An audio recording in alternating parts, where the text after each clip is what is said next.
Welcome to McPlum, simple solutions served daily. You begin by opening the exact file and placing the cursor where you made changes. This matters because undo operates per editor. Press Ctrl+Z on Windows/Linux or CMD+Z on Mac OS to step back through edits. Do it slowly so you see what changes revert.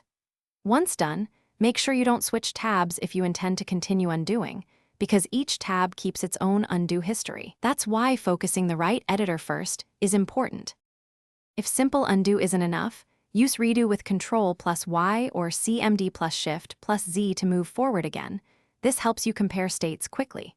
For older or out-of-session versions, open the timeline view or install a local history extension to see saved snapshots. These show why a change happened and let you restore a specific version. Also, make sure to check the source control panel. If the file was committed, you can check out or reset that file to a committed state to recover reliably.